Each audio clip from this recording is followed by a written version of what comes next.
Today's video I will show you how to check your flight ticket status.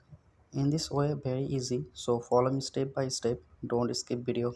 First open it Chrome application, then type on search option, then type US Bangla Airlines, website link description check. Now you will see the website, then go to this website.